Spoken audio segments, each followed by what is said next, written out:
Hola, profes, ¿cómo están? Bienvenidos a un capítulo más de Sala de Maestros. Estamos muy contentos porque el día de hoy tenemos una figura muy representativa de la educación que nos hacía falta, que además creo que no hay mejor voz que tengamos para ser él. Los invitamos a que sigan compartiendo el contenido porque ya saben que gracias a eso es que nos estamos haciendo un poco más visibles y nos permite tener estas conversaciones con los profes que tenemos intención, que sobre todo consumimos su contenido y que sabemos que tienen algo que aportar a esta parte. Y como ya saben, en este podcast la idea es que no existe mejor persona para hablar de nosotros que nosotros mismos. Profe Jesús, ¿cómo estás? Hola Irving, muy buenas noches, amigas y amigos que el día de hoy nos acompañan, nos ven y que de la mejor de manera posterior lo comparten en sus redes sociales. Un gusto poder estar aquí con ustedes para poder charlar. Lo más importante, fíjate que hemos comentado en estas últimas semanas que lo importante es pasar un momento agradable, ¿eh? Los nervios nos ganan en ocasiones al estar enfrente de la cámara, pero hay que pasarla muy bien y hay que divertirnos el día de hoy. Gracias por la invitación, Irving. No, al contrario, gracias a ti. Y como lo comentábamos, no habíamos tenido la oportunidad de platicar con ningún supervisor y la verdad es que consumimos parte de tu contenido en YouTube y nos gusta muchísimo verte conversar. Sabemos que has tenido conversaciones bien interesantes y bueno, primero Gracias. que nada, para todos aquellos despistados que hubiera que no se dediquen a esta parte, platícanos un poquito de quién es el doctor Jesús Pineda. Mira, aquí les dejamos nuestra página, nuestro canal de YouTube, si nos quieren visitar. Jesús Pineda es una persona que tiene 17 años de servicio en la función educativa en el Sistema Educativo Nacional, con más años en educación primaria, que nos hemos desenvuelto en diferentes funciones, pero pues que ahí vamos conociendo y vamos aprendiendo, y que pues el origen del canal es cuando se viene este tema de la pandemia, poder trabajar la formación continua con las maestras y los maestros de la zona escolar, derivado del uso de las tecnologías, que en ese momento pues era lo único que teníamos a la mano para poder lograr el aprendizaje de nuestros alumnos. Así es, oye, esa parte, por una parte entendemos lo difícil que fue, pero también el hecho de dotar a los maestros de herramientas y sobre todo obligarnos a dar ese brinquito a algunos, porque sabemos que tú tienes gusto por lo digital y esa parte, pero hubo otros tantos que nos resistíamos. Antes de esos 17 años, platícanos, oye, ¿por qué educación y no otra cosa? Fíjate que todo esto fue muy chistoso. Yo soy oriundo del municipio de Iguala Guerrero, que ya se hizo muy famoso lamentablemente por los hechos de nuestros vecinos de Ayotzinapan. Ahí se encuentra una escuela normal. Cuando yo egreso del bachillerato, pues mi familia me decía, pues estudia para maestro. Y yo decía, no, maestro no quiero ser. Entonces busco alternativas en el estado vecino, que es el estado de Morelos, donde estamos aquí desde el 2000, como lo decía Natalia Lafourcade. En el 2000 pasan muchas cosas y yo fui parte de ese 2000, donde busco mi formación universitaria. Llego al estado de Morelos y cercano a Iguala hay un municipio que se llama Zacatepec, donde está el estadio de fútbol, y hay un tecnológico también muy famoso, con mucha presencia en la región. Y pues yo buscaba estudiar en el TEC de Zacatepec por las licenciaturas que ofertaban, las ingenierías, pero ya después me empecé a desviar y digo, no, pues creo que eso no es lo mío, las ingenierías. Y entonces busco una oportunidad en la Universidad del Estado, pero fíjate que lo chistoso fue de que no sabía qué estudiar. Cuando yo voy a solicitar mi ficha de inscripción para hacer el examen de ingreso a la universidad, pues me topo que me dan una listado de carreras y parecía una carta que cuando vas a desayunar, pues ya no sabes si comes esto, si comes el otro, y que te va a gustar o que no te va a gustar, y el condimento. Y entonces empecé a entrar en un conflicto en sentido de que, pues, ¿qué iba a hacer de mi vida? Y regresarme que cuando estaba estudiando el bachillerato, nos hicieron como un test, una prueba de nuestros gustos y qué era como que esa inclinación a nuestra formación. Y en aquel tiempo recuerdo que el test me arrojaba trabajar en una fábrica de Bimbo, algo así, ¿no? Ya ni recuerdo. Pero era trabajar en una fábrica. Y entonces yo regresé a ese resultado y decía, pues es que a mí no me gustan las fábricas. Y yo ya tenía la presión de estas personas del registro porque decían, apúrense chavos porque ya vienen los demás. Entonces eran unas filas largas, nos ingresaron en el auditorio, ya no es como ahora tan fácil que solicitas una ficha, escoges, imprimes y la llevas y todo listo. Y entonces en ese poco tiempo empecé a pensar, a identificar las licenciaturas y pues esto poca gente lo sabe, que yo solicité inscripción o solicité ingresar a la licenciatura en informática.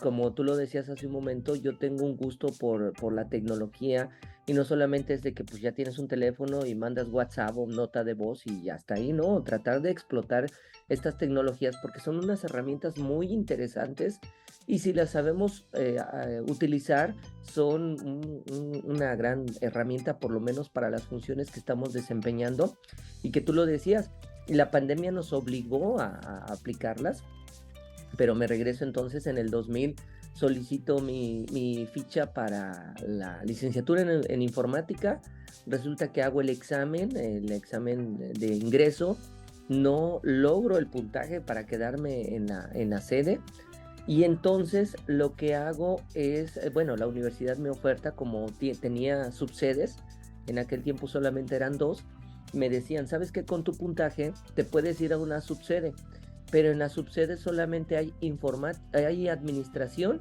o hay contabilidad, que son el del tronco común. Y entonces yo decía, pues es que yo no quiero ser ni contador ni administrador, yo no me veo en una empresa que era como que arrastrándome lo que yo vi, el resultado de del bachillerato. Y entonces, pues no me quedo de otra, me dice mi mamá, ¿sabes qué? Pues no te puedes quedar sin estudiar, no puedes tener tiempo perdido porque no podemos darnos ese lujo.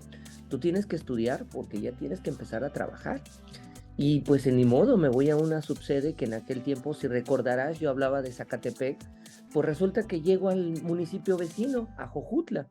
Jojutla está a un lado de Zacatepec, están conectados. Entonces yo llego a Jojutla a estudiar la universidad en extensión en Jojutla y pues cuando llego igual me dicen, pues tenemos de las dos, tu puntaje te permite ingresar a una de las dos. Y yo otra vez en el poco tiempo tratando de analizar y digo, pues administrador está muy complicado que te den una empresa. Y me fui por contabilidad, entonces estudio contabilidad, solicito el ingreso a contabilidad y a la par un tío que me ha acompañado toda mi formación inicial de la universidad hasta este momento, ha sido mi mentor. Trabajaba en ese momento en la UPN, vecino la Universidad de Jojutla, que estaba en Zacatepec, y entonces me dice, oye, ¿y por qué no estudias en la mañana en la UPN? Y perdón, en la Universidad del Estado y en la tarde en la UPN. Y combinas porque la UPN solamente eran 2 días a la semana por la tarde y pues el resto era en la mañana. Entonces pues digo, pues va, ninguna de las dos me gusta, pero tengo la oportunidad de estudiar y entonces a la par combino porque también en una entrevista que me preguntaban, ¿y cómo lo hiciste para estudiar una y luego otra? No, fueron a la par. En la mañana era contabilidad y en la tarde era UPN. Y cuando en la universidad pues me mandan a las prácticas al servicio social, pues tuve que irme a los sábados en la UPN, entonces yo estudiaba de lunes a sábado y medio descansaba los domingos, pero pues bueno, es parte de ese momento joven que uno dice pues no pasa nada y las crudas no te hacen y las fiestas tampoco Estás y, intacto al otro día. y estás intacto y bien, venga lo que sigue. Y entonces sí llegó un momento, fíjate que a los 2 años de la UPN, llegó un momento de decir, ¿yo qué hago aquí en la UPN? No me gusta ser maestro. Si me hubiera gustado, yo me hubiera quedado en el CREN, te decía, la Escuela Normal de Iguala. Y yo no sé qué estoy haciendo aquí. Mi familia me decía, pues es que aprovecha tú que tienes la oportunidad y puedes combinar contabilidad con el magisterio, que viendo los casos prácticos, eso jamás se puede hacer, ¿eh? No puedes combinar carreras diferentes o trabajos diferentes porque son cosas diferentes. y ambas te absorben, donde tú tienes que saber realmente qué es lo que vas a trabajar y entonces en esto a qué te vas a dedicar. Entonces, la UPN fueron 4 años, la universidad, la contabilidad fueron 4 años y medio. Y entonces cuando ya termino la UPN tengo la suerte y también el acompañamiento de mi tío, que te comentaba hace un momento. Entonces mi tío me apoya para empezar a cubrir interinatos en educación especial, donde él es donde trabaja. Y empecé a trabajar ya en educación especial, de manera específica en un CAM, y a la par yo estaba estudiando la contabilidad. Entonces todavía 6 meses trabajaba y estudiaba y fue complicadísimo, pero bueno, es parte de lo que vivimos y es parte de lo que te hace conocer y valorar el esfuerzo que tienes que hacer para poder seguir adelante. Así es, Irving, el Y llegar que, al magisterio. Y te soy sincero, yo no soy maestro por vocación, pero ya que estoy aquí, yo siempre trato de poner mi mayor empeño por el beneficio de nuestros alumnos. fíjate que eso es algo bien, no, no creo que la palabra sea extraño, pero es algo bien especial porque hemos platicado en diversidad de conversaciones con personas que desde el principio tenían la decisión pero los ves ya en función y dices, a mí se me hace que te trajeron a la fuerza, o sea, yo no creo que tú estés, y me dicen, no, sí quería ser maestro, y luego vienen casos como el que nos platicas ahorita, donde tenías esta decisión, pero dices, bueno, parte de mi responsabilidad ya es teniendo esto, hacerlo bien. ¿Cómo es ese proceso? Porque hemos escuchado infinidad de veces que dicen que ser multidisciplinario es ayuda una herramienta con la otra. ¿Crees tú, porque ahorita nos mencionabas esa parte, que realmente se puede, como vulgarmente se dice, como lamber y sopear? ¿Cómo es esa parte de combinar las actividades? ¿Sí hay cosas que has traído de la parte de la contabilidad a la educación y viceversa? No, no, no, no. Yo por lo menos yo no, porque yo no soy matemático. Fíjate que hace 15 días tuvimos la suerte con mi amigo Carlos Villarreal, tuvimos la suerte de entrevistar, de echar una plática amena con Daniel Carreón. Un buen amigo también, Daniel Carreón, que él es matemático, apasionado por las matemáticas y que además tiene una facilidad de compartir y de poder explicar con una sencillez, o mejor dicho, muy fácil. Eh, y él mencionaba que él tiene la licenciatura en contabilidad, Ujú. pero pues todos aquellos que vamos para contabilidad se supone que somos matemáticos, pero yo no soy matemático y entonces yo no combino la contabilidad. Ya lo único que me queda de recuerdo pues fueron mi título, que ahí lo tengo colgado en mi cédula, pero no, combinar nada. Y me regreso al comentario que tú hacías, Irving, que fíjate que cuando yo empiezo a trabajar en aquel año 2005, me tocó ver compañeros que decían, pues es que yo estoy aquí porque mi mamá me heredó la plaza o mi papá me heredó las dos plazas. Y entonces en aquel tiempo de la herencia a los hijos los obligaban a ser maestros porque ya tenían una herencia segura. Los que no teníamos herencias, pues luchábamos y trabajábamos y nos decían, te vas a ir a aquella parte del estado porque tienes que, allá es donde está el trabajo y uno decía, adelante, me voy, porque tenía la necesidad de ir fogueándome y de ir insertándome en el servicio educativo. En esa parte tienes toda la razón porque se vive distinto y con muchos de los compañeros maestros que hemos platicado, esa parte del llegar y buscártela porque te mandan bien lejos en ocasiones y dices, bueno, ya me tocó aquí lejos de familia, amigos, a conocer, a fundar escuelas y eso se vuelve complicado. Empiezas también en un nivel que no todos tienen el valor de tomar por el grado de dificultad que representa. Oye, ¿cómo fue estar trabajando ese proceso en educación especial? Fíjate que yo en educación especial, solamente el primer interinato que cubrí estuve en un CAM, un centro de atención múltiple, donde hay alumnos con diferentes características. Y pues era mi primera experiencia, la verdad era una población pequeña, eran pocos alumnos. Sí era identificar realmente, porque yo no era especialista, yo en ese momento era egresado de una licenciatura en educación. Y en aquel momento todavía no hablábamos de este tema de la inclusión, de la equidad, de la calidad educativa. Y pues estábamos trabajando como podíamos, siempre tratando de atender y de cuidar a nuestros pequeños, que en ese momento eran sus características. Y ya después, pues los interinatos eran lo que había. y me tocó la suerte de ir cubriendo interinatos en lo que son las USAER. Entonces, estas unidades de apoyo a la escuela primaria. Y entonces era algo así chistoso porque pues yo de un lado estaba de educación especial y veía del otro lado a los compañeros de primaria y lo complicado, el trabajo que era, ambos son complicados, ambos son complicados, tienen su grado de dificultad, pero el estar en el salón de clases con 45 niños decía, wow, qué tremendo es eso. Y verás que cuando yo ingreso a primaria, el primer grupo, y no se me olvida porque les digo que fue mi novatada, me tocó el grupo más numeroso que fue de 45 niños. Y entonces era tremendo de que vas a calificar tarea. Y les decía, a ver, vamos a calificar tarea del 1 al 10. Y entonces 1 al 10 y ahí estoy calificando. Y vámonos así. Y ya cuando llegaba casi al 40, yo decía, ya me cansé. Sí, Y eso que claro. apenas son las 9 o las 8:45. Pero pues era parte de ir aprendiendo las estrategias y que en verdad yo decía, pues es que es complicado estar calificando, trabajando y estar al pendiente de los 45 niños que pues no se vive como ahora, pero en sentido de tener que darle atención, identificar a aquellos alumnos que no están aprendiendo, porque imagínate un grupo de 45 y no vamos muy lejos.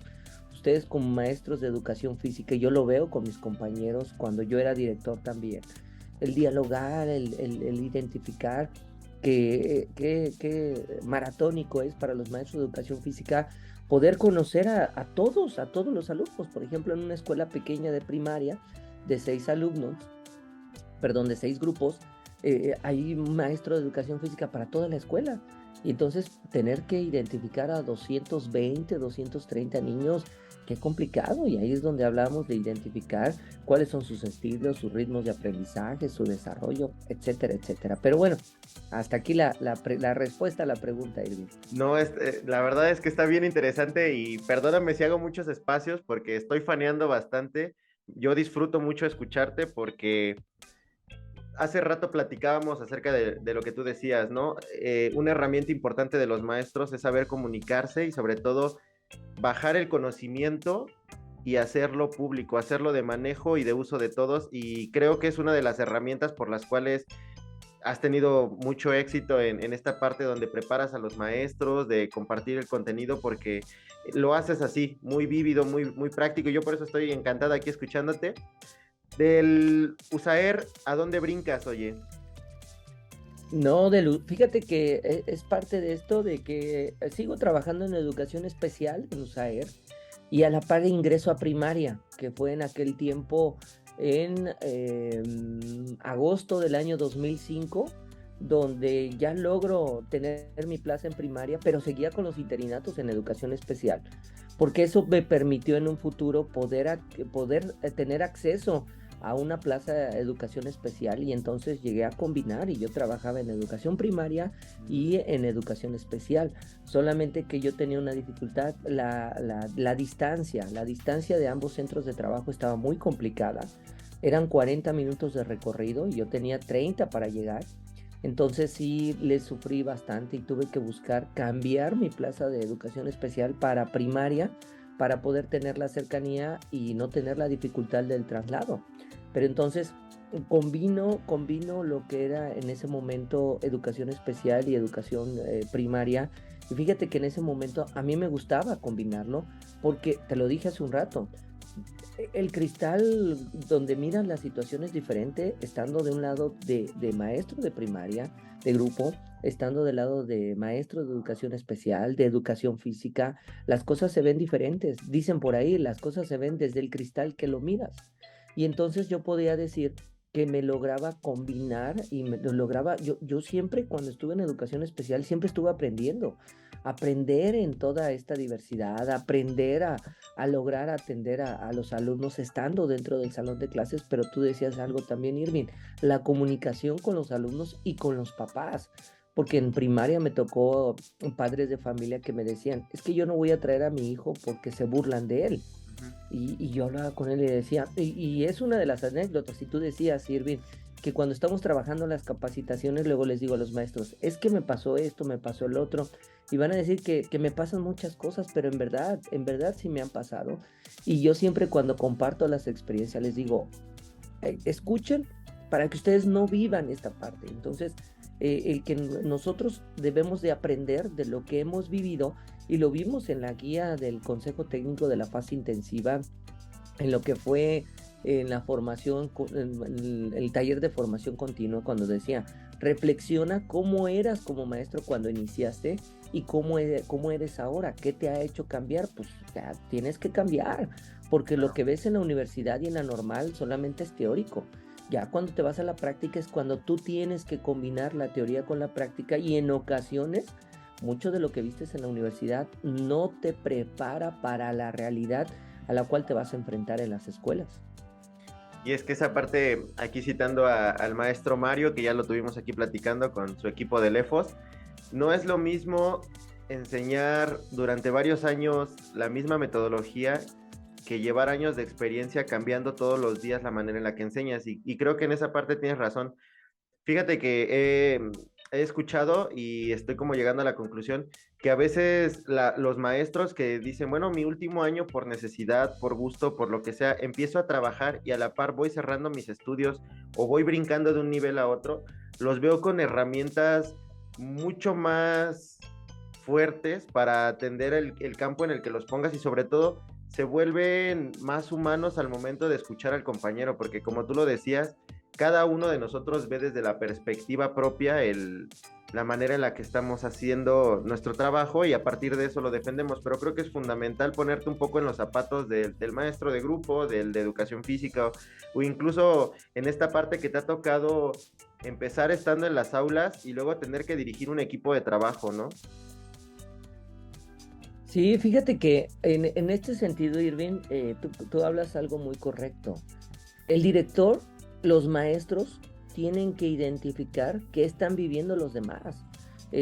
Yo siempre he buscado, como director y como supervisor, tener una cercanía a los maestros de educación física, porque tenemos una estructura diferente a los maestros de educación especial, y si tenemos inglés también.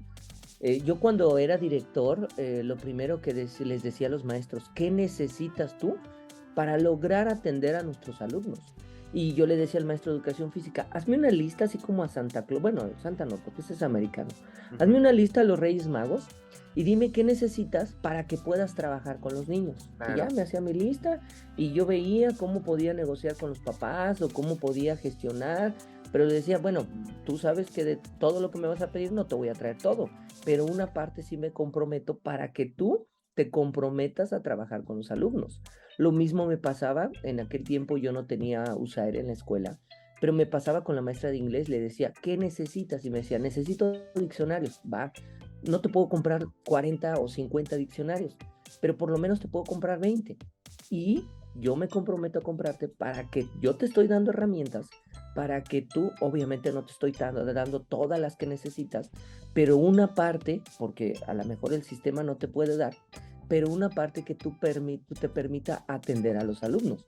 Ya cuando llego a una escuela que tiene USAER, igual yo les digo a los compañeros de USAER, ¿cómo nos podemos apoyar? ¿Cómo te puedo ayudar? Y en primera era tratar de mejorar las instalaciones, porque lamentablemente, por lo menos lo que yo he visto, los compañeros de USAER en las escuelas primaria, pues están ahí como que en un rinconcito donde te pude ubicar, pero que no son condiciones óptimas para poder trabajar con nuestras niñas y niños. Y la verdad, es esa parte de ponerte en el papel de los compañeros, pero también yo siempre les he dicho a los compañeros, el apoyo va a ser de aquí para allá, pero también tiene que ser de allá para acá, para que de esta manera estemos centrados en mejorar como institución educativa. Y entonces ahora como supervisor es un poco más complicado, es un poco más complicado, porque luego les digo, hay que tener comunicación, hay que hacer esto, pero ya cuando llegamos a las escuelas, me empiezan a decir que el maestro tal, que el director tal, que el del inglés tal, y entonces es un poquito más complicado, porque tú no estás todos los días, tú no puedes sumar esfuerzos diario para poder mejorar este trabajo en las escuelas. Esa parte que platicas ahorita me resulta en dos preguntas. La primera de ellas era, ¿cómo veías la dirección tú desde el salón de grupo y cómo la transformaste cuando ya estuviste ahí en dirección? Fíjate que yo te decía, yo estando ya en el sistema educativo, lo que trataba era de poner el mayor empeño con nuestros alumnos y seguir ascendiendo, seguir subiendo en las funciones. Y cuando yo asciendo en el año 2013 a director, ya fue, creo recordar, de las últimas promociones de escalafón, que antes así se daban. Y entonces, cuando yo estoy buscando esta promoción, yo siempre pensé igual con la función del supervisor. Yo siempre he pensado hacer lo que yo siempre no vi mal, bueno, no hablar de bien o mal, aquí no existe ni el bueno ni el mal. Hablar de tal vez lo que yo vi que hacía falta en mi director o hacía falta en mi supervisor.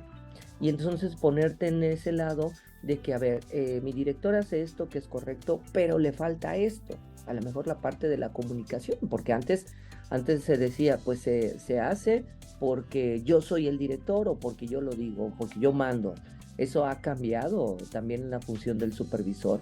Y entonces es ahí cuando yo trato de identificar que mi función tiene que ser tratar de mejorar los vacíos que yo vi en mis directores.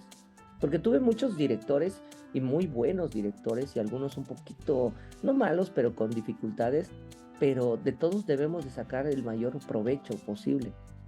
Y es que es como dices, ¿no? De las experiencias cuando las platicas, precisamente es con la intención de no repetir los mismos pasos. Pasa lo mismo cuando te toca a lo mejor un maestro que tú notaras algo que pudiese proponerse distinto, pues esa es la intención. Hay algo que ahorita mencionabas y es que es difícil en el papel de supervisor que hoy tienes estar todo el tiempo inmiscuido en el área de la escuela, ¿no? Y darte cuenta de cómo funciona, sucede, porque sabemos que como supervisor ya no solamente es tener un equipo de 12 o 15 maestros, ahora es trabajar toda una zona o varias zonas y estar al pendiente de las necesidades de la escuela. ¿Cómo le haces tú para poder estar al pendiente con tus escuelas? Mira, yo creo que lo más importante es la comunicación. Efectivamente, no podemos multiplicarnos para estar todos los días con todas las escuelas, pero sí comunicándonos. ¿Por qué? Porque a lo mejor hay detallitos que pues no podemos atender, detalles pequeños, mejor dicho, detalles pequeños que los puede atender el director, pero detalles a lo mejor un poquito más complicados, que ahí es sí donde nosotros nos tenemos que involucrar para lograr sacar adelante las situaciones. Yo también hace poco, bueno, no, creo que fue el año pasado con mi amigo Edgar Valladares, tuvimos una plática donde hablábamos qué observar en el salón de clases. Y me decía, ¿tú qué observas como director o como supervisor? Y ahí hablábamos este tema, pero le decía, lo más importante es que el supervisor tiene que estar en las escuelas.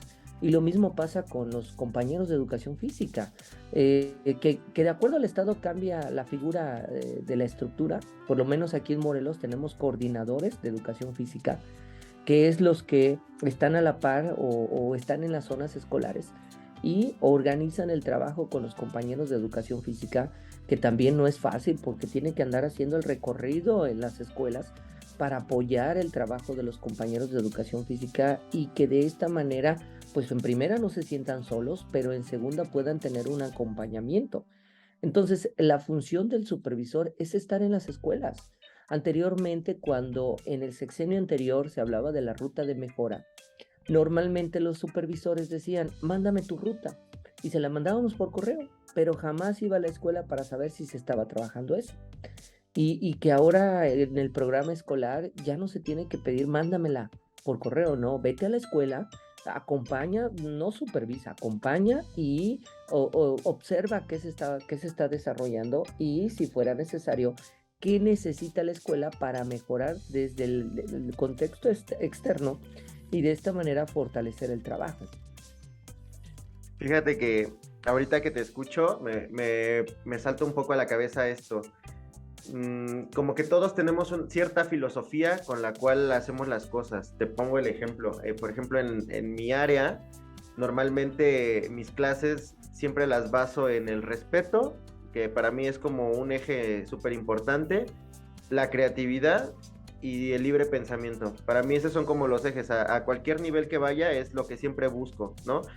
¿Qué parte de la filosofía es la que tú manejas para poder llevar esto? Porque lo platicábamos con el profe Santos Rivera en el capítulo anterior y parte de eso era, bueno, ya estás ahí, ya estás con tus compañeros y ahora qué, ¿no? O sea, qué herramientas llevamos para poder sacar el trabajo adelante? ¿Cuál ha sido tu eje para poder estar ahí? O sea, brincar del director al supervisor y no perder de vista eso.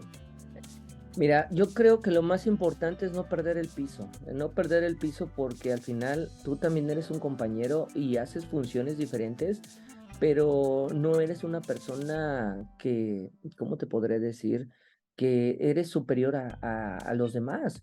Cada quien hace función diferente y yo creo que lo primero es no perder el piso, saber que lo que estás haciendo es diferente, pero es importante para sumar al trabajo educativo. Y lo segundo, que también lo he comentado en algunos videos, es la comunicación y la confianza con los compañeros. Todos los compañeros que trabajan en las escuelas son importantes. Y a mí, por ejemplo, me gusta llegar a la escuela y la primera persona que me recibe es el intendente, el asistente de servicios. Y yo lo saludo y le pregunto cómo estás, cómo te va, qué dificultades tienes en tu trabajo, qué experiencias has tenido en tu trabajo, cómo está tu familia, porque creo que ahora la pandemia nos ha enseñado que debemos de atender esta parte humana, porque nos ha enseñado a que la vida es solamente una. Pensamos que pues a lo mejor me enfermo y ya estoy agotando una vida y no es un videojuego, es una vida real. Y entonces es esta parte también de tocar la parte humana. Igual cuando ya voy dirigiéndome a la dirección, si me encuentro un maestro, igual lo saludo, le digo cómo está, cómo está trabajando, cómo están los niños, toda esa parte. Y que ahora que iniciamos el ciclo escolar, también una de del trabajo que yo siempre quiero hacer es llegar a los salones y saludar a los maestros en primer momento y en segundo momento a los niños, que se sienta la confianza en todo el trabajo educativo y que se cambie esta figura del supervisor, porque se piensa que el supervisor es el que va a fiscalizar, el que va a inspeccionar. Y yo recuerdo que hace poco platicaba con una maestra y que me decía, a mí no me gusta que me vayas a observar al salón, porque la conozco la maestra, me dice, a mí no me gusta. Dice, yo sé que mi director lo tiene que hacer porque es su función. Dice, pero no me gustaría que tú vayas. Y le digo, pues ni modo, porque es parte de mi función y tendré que hacerlo en su momento. Obviamente que ahorita estamos con esta aplicación de la evaluación diagnóstica, el regreso presencial con todos los niños, la carga administrativa de control escolar, pero sí es esta parte que yo creo que la herramienta más fundamental para mí es la comunicación y el escuchar también, el escuchar a toda el tema educativo y también a lo mejor yo recuerdo que el primer lunes, el 29 de agosto, estuve en unos honores para arrancar el ciclo escolar. Y también que me gusta estar en los honores con las escuelas. Y me decía un papá y se me acerca y me dice, usted es el supervisor, hasta que lo conozco, etcétera, etcétera. Y yo decía, pero yo sí lo conozco, señor. Yo he venido a la escuela, a lo mejor no me había visto en los honores, pero yo sé que usted es el presidente del Consejo de Participación. Pero aquí estoy, para lo que se ofrezca, y la oficina está en tal lugar, y cuando quieran visítenos, y cuando quieren invítenos, en verdad que va a ser algo que nos permite fortalecer el trabajo en la escuela, porque yo voy a sumar a la escuela, no soy una persona externa o una persona aparte, no, yo formo parte de la escuela y lo que hacemos en colaborativo te decía, con el intendente, con el administrativo, con los maestros, con la dirección de la escuela es para sumar. Así es. Fíjate que esa parte, ahorita que lo recuerdo, no conozco muchos supervisores que tengan esa intención de no solo inmiscuirse o estar empapados del trabajo del maestro, sino también, como tú lo dices, conocer a los niños en algún momento y saludarlos. Y la verdad es que me siento muy grato escuchar que haces esa parte porque creo que es importante. Y al principio platicábamos algo que decías, yo reconozco que un docente con 40 y tantos niños es difícil que atienda, ¿no? Y el reconocer el trabajo del compañero y darle el sentido y sobre todo la responsabilidad que tiene es importante. Cuando a veces hablan de un supervisor, un director, me ha tocado escuchar que dicen, no, pero es que es menos trabajo. A mí la verdad es que no me suena menos trabajo, porque estás hablando de formar comunidades y sobre todo mantener como la comunicación con muchas escuelas. Y ahí es donde entra esta parte de, nos platicabas que el canal del doctor Jesús Pineda, supervisor, crece a partir de la necesidad de comunicarse con los compañeros en este proceso de pandemia, pero ¿cómo ha sido mantener el trabajo ahora que ya tienes que estar en las visitas, acompañando para la formación de los consejos técnicos, solucionando situaciones que a veces no tienen que ver con los niños, sino a veces somos los adultos o los maestros los que estamos ahí en controversia? ¿Cómo ha sido combinar todo esto? Fíjate, Irving, que muy cansado, ¿eh? Muy cansado. Yo lo que te puedo decir y comentar también algo que hago y que ahora sí me gusta, me apasiona mucho es trabajar la formación continua y la capacitación para las maestras y maestros que van a presentar una evaluación. Yo leo mucho en redes sociales que luego los maestros dicen, es que, ¿por qué tienes que tomar un curso si vienes saliendo de la normal? ¿Por qué tienes que tomar un curso para promoverte si estás si estás en el sistema? Al final, el tomar un curso es prepararte para presentar una evaluación y prepararte para que realmente obtengas los primeros lugares, porque yo sé que todas mis maestras y maestros que conozco tienen mucha capacidad y logran buenos resultados, pero necesitan estar en los primeros lugares para poder obtener ya sea el ingreso o ya sea la promoción. Y mi trabajo de los cursos me lleva a trabajarlo a través de videos. Y entonces empiezo a subir videos porque los cursos los hacíamos presencial antes de la pandemia y posterior de la pandemia pues empezamos a trabajarlo virtual y empecé a subir videos y todo lo que trabajaba en los cursos lo subía para que yo les decía a las maestras y los maestros, ahí va a quedar grabado para que lo consulten de manera posterior y ya después nos empezamos a involucrar más en capacitaciones en el canal y empezamos a involucrarnos también a compartir simuladores. Y cuando, desde el año pasado, fíjate que a mí me ha pegado mucho el regresar presencial porque me es muy complicado, me es complicadísimo ya poder estar subiendo material al canal y el ejemplo va en sentido, Irving, que desde el año pasado yo no grabo videos. Yo no grabo videos porque para mí grabar un video, a lo mejor pueden decir, pues es un video que dura 10 minutos, pero esos 10 minutos necesita una preparación previa. Necesita a lo mejor elaborar la diapositiva, leer el documento, tomar la información más importante, grabas y además editas. Entonces, para mí ha sido muy complicado ya poder grabar un video y editarlo porque no tengo tiempo. Mi función es desde las 8 de la mañana hasta las 6:30 de la tarde, que es el horario, hora de la Ciudad de México, el horario de las escuelas, y estar al pendiente. Y entonces, pues ya llegas cansado, a lo mejor a comer, a lo mejor a ver a la familia, dependiendo de las actividades que tengamos. Y el llegar a grabar, la verdad, se me hace complicadísimo. Yo, por ejemplo, hice un video, no puedo decir el tema porque no sé si lo vaya a sacar, pero hice un video y no lo he podido editar. Tiene más de un mes, 2 meses que lo grabé, pero no he tenido tiempo para editarlo. Y entonces ahí es cuando emigro a hacer transmisiones en vivo. ¿Por qué? Porque la transmisión en vivo es como va, no es corte y queda y edítalo y que si se te pasó lo borras o algo, no. Y entonces he ido aprendiendo pues a desenvolvernos de una manera un poco más natural con las transmisiones en vivo y que entonces el transmitir en vivo me permite seguir subiendo material y que el material sea útil para las maestras y los maestros. Pero fíjate que, como tú lo decías, estamos ya 5 semanas de que iniciamos, 6 semanas con esta que viene, que iniciamos el ciclo escolar.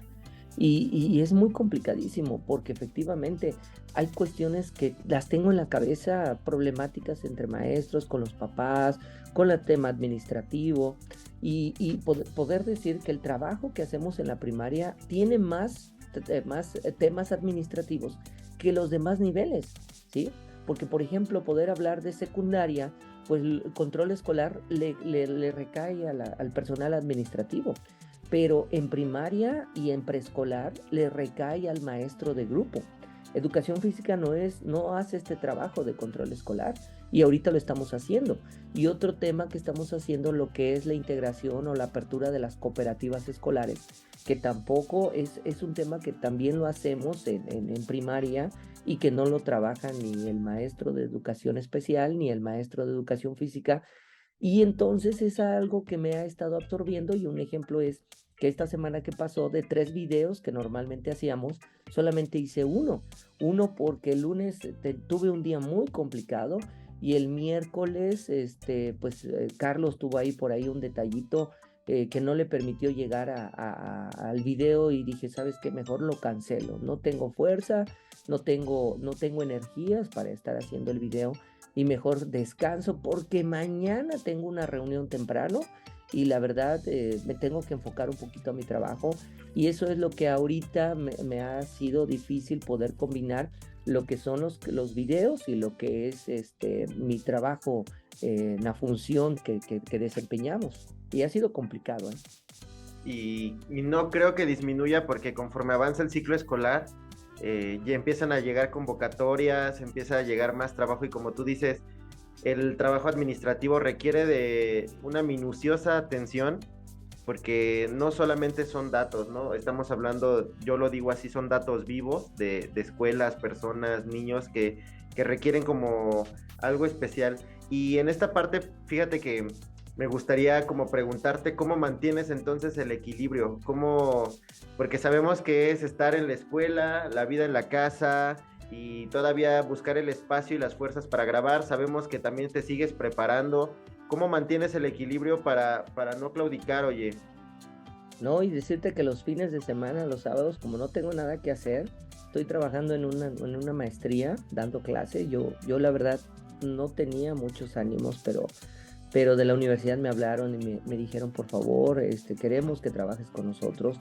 Y digo, bueno, el que me inviten a trabajar, el que me inviten como tú, Irving, a llevar a cabo una charla, yo fascinado porque entonces de esa manera se puede hablar de un reconocimiento al trabajo que estamos haciendo. Y te digo, pareciera que se piensa que no hago nada. Luego recuerdo que en un video me dijeron, pues claro, hablas desde de tu tranquilidad del escritorio, hablar de atrás del escritorio es fácil. Pero yo les digo, no, eso he aprendido a leer los comentarios negativos y los positivos. Y regresándome a tu pregunta, ¿cómo he mantenido el equilibrio? No lo sé, no, me han preguntado, ¿utilizas una terapia, haces esto, lo registras? No lo sé cómo lo hago, pero sí lo que he aprendido, actualmente tengo 5 años en la función de supervisor, 5 años y meses, y los primeros años fueron muy complicados, porque llegaba a casa y me acostaba y me perdía. O sea, yo llegaba por inercia a la casa, pero llegaba a la cama y ya no sabía de mí hasta el día siguiente, porque llegaba muy cansado, llegaba con muchos problemas en la cabeza, sufrí mucho estrés, sufrí mucha presión, a cada rato tenía que ir al doctor porque me sentía muy mal.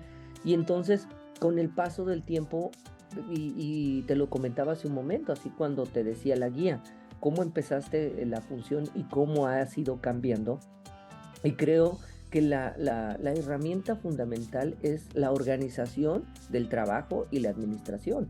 Porque yo te lo decía, ahorita en esta semana tenemos, bueno, en estos días aquí en Morelos tenemos lo que es la estadística 911, tenemos lo que es cooperativa escolar, tenemos lo que es control escolar, tenemos también la información de la evaluación diagnóstica, y entonces en todo esto tenemos que estar informando a nuestras autoridades, y también decirte que en la oficina no tenemos apoyo, solamente nuestros compañeros administrativos, pero ellos hacen la función administrativa, no hacen la pedagógica.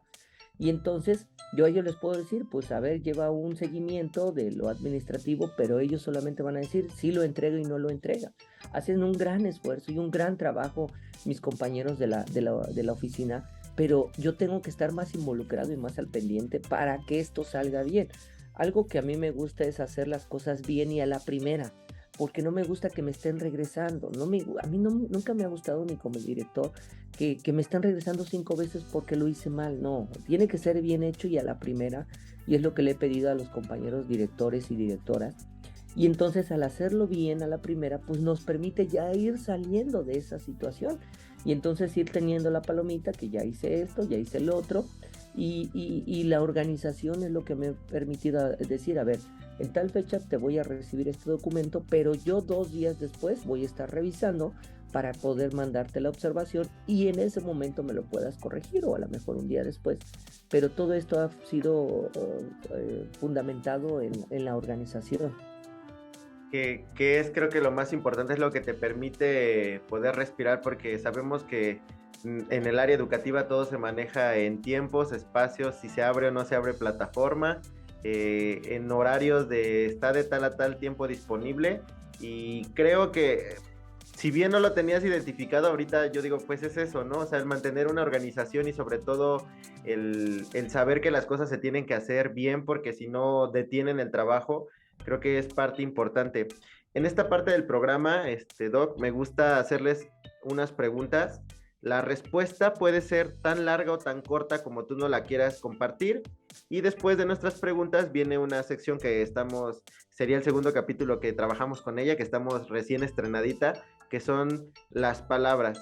¿Vale? Estas palabras son palabras que yo te voy a platicar, te voy a decir, y tú me contestas lo primero que se te venga a la mente. ¿Sale? Entonces empezamos con las preguntas, ¿te parece? Sí, adelante, adelante. Vale. ¿Hay algo que pensabas y que ahora ya no pienses? Que pensaba, pues, que existe una sola vida y que la debemos de disfrutar y valorar. Perfecto. ¿Hay alguna película, libro, pieza de arte o algo que sientas que marcó un antes y un después en tu vida?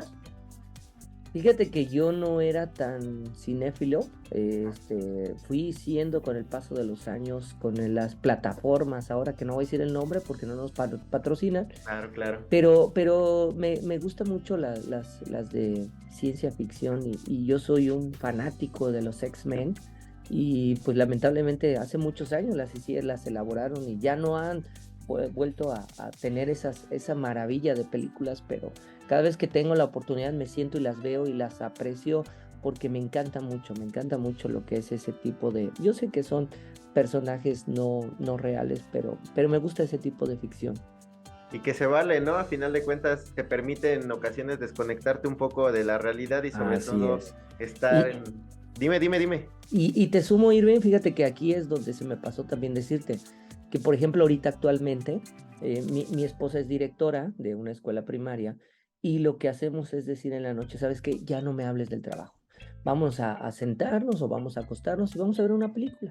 Vamos a ver algo que esté en popular en ese momento, que a lo mejor ni porque sea popular está muy interesante, pero tratamos de mantener ese equilibrio porque los dos estamos en el sistema educativo, estamos haciendo funciones diferentes, pero luego llega a ser de que pues me platica, yo le digo, y yo le digo, sabes que en este momento mejor hay que disfrutar la vida, disfrutar de que estamos aquí juntos y vamos a ver una película juntos y ahí es donde tratamos de combinar y hacer algo que pues los dos estemos de acuerdo y disfrutemos.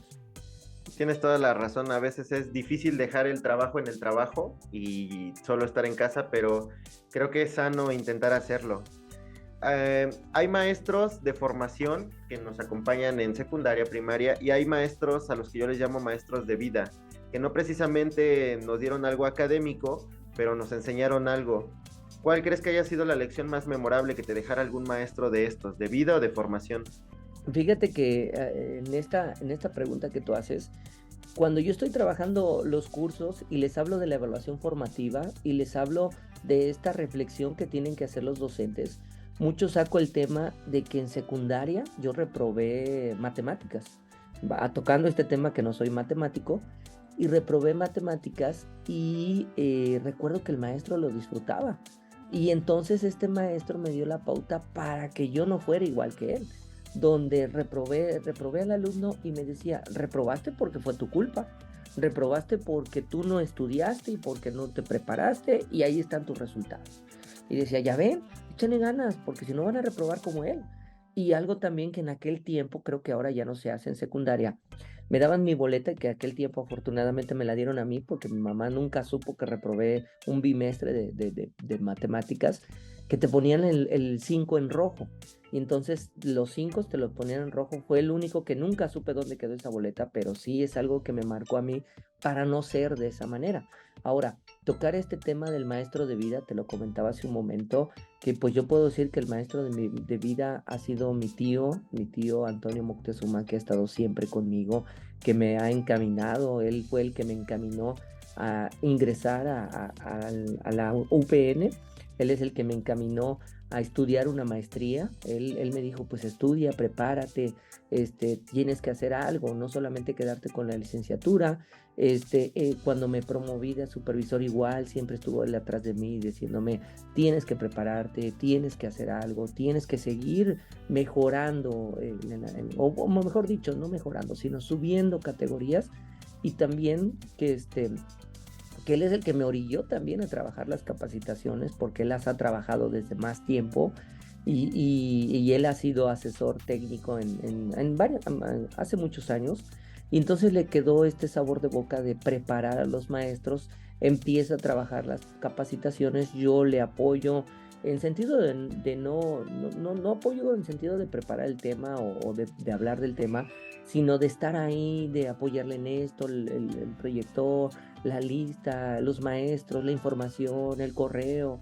Y pues que ahí fui donde haciendo mis primeros pasos, y que pues esa es la lección de vida que me ha dado. Y dicen por ahí, no me ha enseñado, no me ha dado el pescado, me ha enseñado a pescar.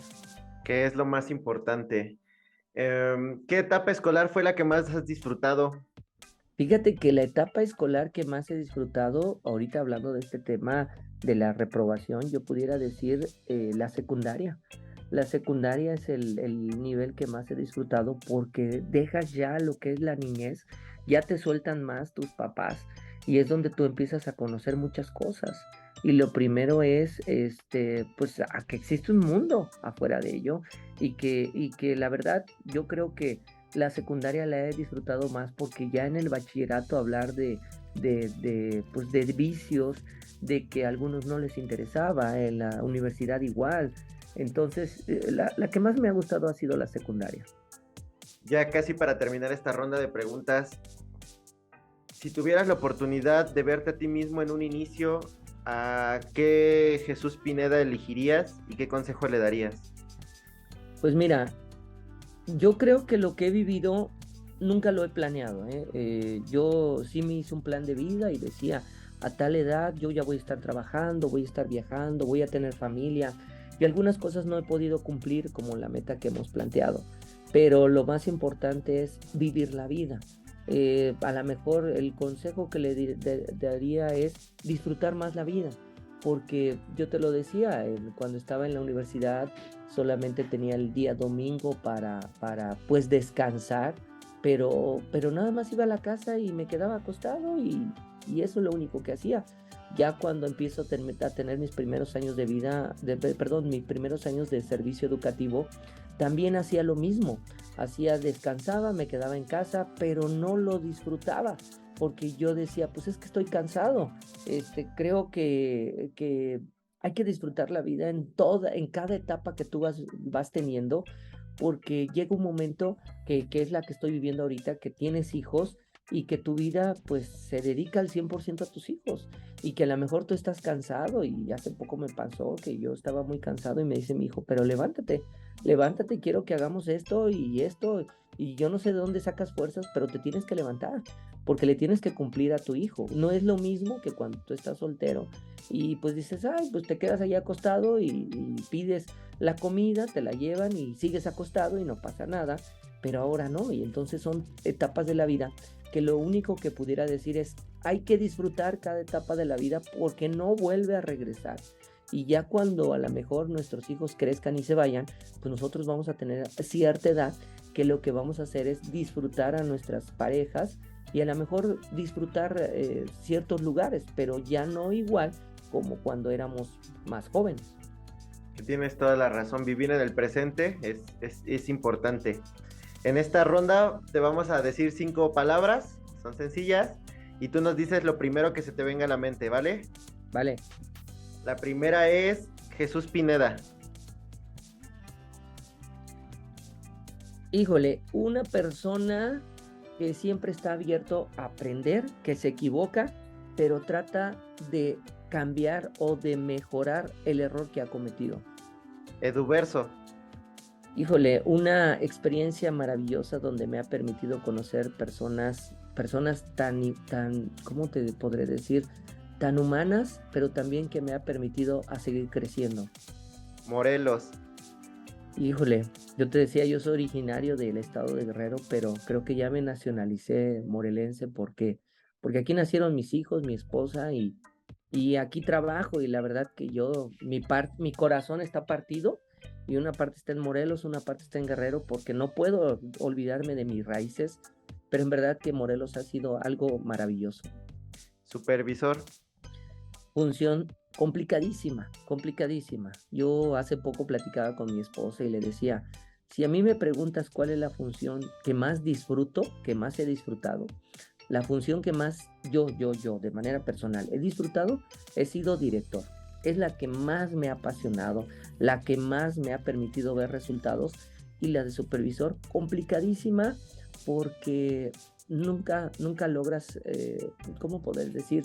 Nunca logras satisfacciones al 100% como uno lo piensa o lo plantea. Y por último, y este es el sello de la casa, para ti educación es... Educación es algo que permite transformar a nuestro país y transformar y mejorar a nuestra sociedad.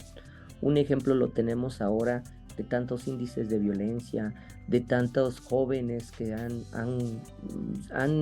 han sido atrapados por la delincuencia y todo esto ha sido derivado de que necesitamos más educación, más transformación social y que la educación lo tiene que lograr, pero no puede serlo solo. Tenemos que trabajar todos, como lo dicen los documentos, y que realmente identifiquemos qué me toca hacer para lograr mejorar lo que estamos haciendo en las escuelas, siempre buscando la mejora.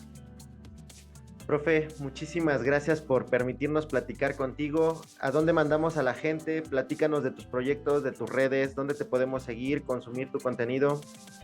Muchas gracias, Irving. Pues antes que nada, muchas gracias a ti por la invitación y comentar que ya tenía varias semanas, Irving, contactándome, pero la verdad, la agenda la tenía muy complicada.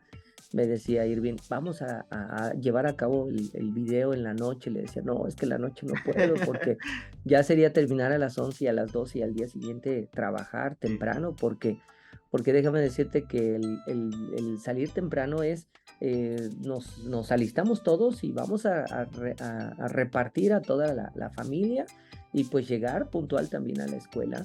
Y en el fin de semana, pues te decía, estamos trabajando en un posgrado. Y también comentarles que aquí, si vieron, aquí está nuestro teléfono de WhatsApp, porque a partir de enero, fíjate que hemos visto en las redes sociales que ya hay compañeros que están preparando para admisión.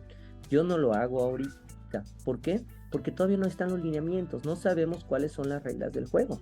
Y con la UCICAM yo les he dicho que es como el Big Brother, porque cada año las reglas cambian. Y entonces yo no les puedo dar, yo la verdad, yo siempre trato de darles calidad, pero la verdad, aterrizarlos con lo que se va a llevar a cabo del proceso. Entonces, nosotros llevamos a cabo estas capacitaciones a partir de febrero, que ya salen los lineamientos, los perfiles, y que ahí nos pueden contactar. Ahí nosotros hacemos capacitaciones para todos los procesos de la UCICAM, para todos los niveles, porque es educación básica, y que ahí es donde nosotros estamos, es el trabajo más fuerte que tenemos.